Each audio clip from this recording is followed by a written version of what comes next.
दोस्तों बॉलीवुड में आने वाला हर एक एक्टर इस उम्मीद से इंडस्ट्री में कदम रखता है कि एक न एक दिन वो बड़ा सुपरस्टार बन जाएगा। रात दिन मेहनत करने के बाद कुछ लोगों की मेहनत सफल भी हो जाती है, तो कुछ लोग सालों साल बस स्ट्रगल ही करते रह जाते हैं और कभी भी अपने मुकाम पर पहुंच नहीं पाते। और जो कुछ लोग अपने मुकाम को हासिल भी कर लेते हैं तो वो स्टारडम को ज़्यादा देर तक संभाल नहीं पाते। और कुछ लोग ऐसे होते हैं कि जो अपने घमंड के वजह से खुद का करियर बर्बाद कर देते हैं।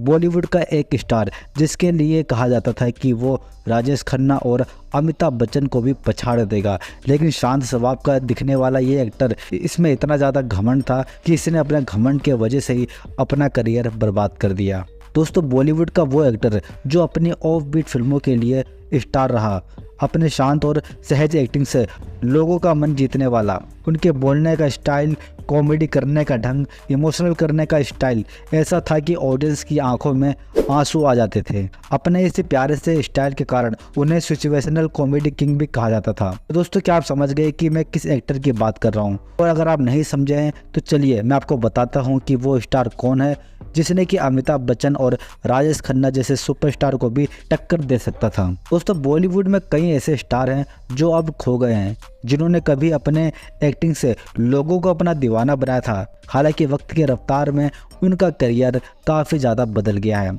कुछ ऐसे ही हाल 70 से 80 के दशक के मशहूर एक्टर अमोल पालेकर का भी रहा है।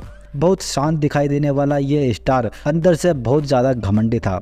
इस बारे में खुद उन्होंने कहा था कि उन्हें कई अच्छी फिल्में मिली थी, लेकिन उन्होंने अपने ईगो के कारण उन मूवीज़ को छोड़ दिया। दोस्तों अमोल पालेकर का जन्म मुंबई में हुआ था। एक्टिंग की दुनिया में कदम रखने से पहले इन्होंने थिएटर में अपनी किस्मत आजमाई थी। 1970 के दशक में अपनी सिंपल एक्टिंग से वो काफ़ी ज़्यादा पॉपुलर होने लगे थे। 70-80 के दशक में उन्होंने एक के बाद एक कई बड़े स्टार के साथ फिल्में की, जिसमें शर्मिला टैगोर, रेखा, परवीन बॉबी, शबाना आजमी, राजेश खन्ना, अमिताभ बच्चन से लेकर धर्मेंद्र, राज बब्बर, संजीव कुमार जैसे एक्टर के साथ उन्होंने स्क्रीन शेयर किया। अमोल पालेकर ने हिंदी फिल्मों के साथ ही साथ मराठी सिनेमा में भी काफ़ी एक्टिव रहे।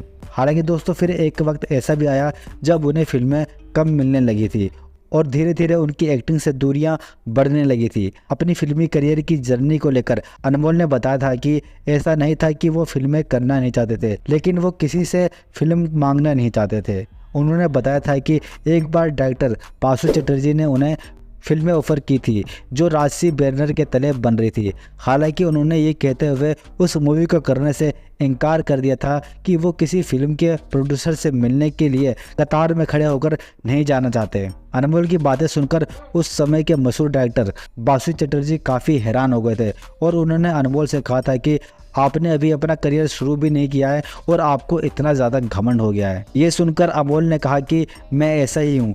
दोस्तों अमोल के साथ ऐसा कई बार हुआ था। उन्होंने हमेशा अपने घमंड को सबसे ऊपर रखा और अपने घमंड के चक्कर में कई सारे फिल्में उन्होंने यूं ही छोड़ दी। दोस्तों मैं आपको बता दूं, अमोल पालेकर की सुपरहिट फिल्में 1974 में रजनीगंधा, 1975 में छोटी सी बात, 1976 में घरौंदा, 1979 में गोलमाल, इन फिल्मों के लिए ऑडियंस की तरफ से अनमोल को काफ़ी सारा प्यार मिला था। दोस्तों भले ही अपने घमंड की वजह से अमोल पालेकर एक्टिंग से दूर हो गए थे, लेकिन इसके बाद वो एज ए डायरेक्टर दुनिया के सामने उभरने लगे थे।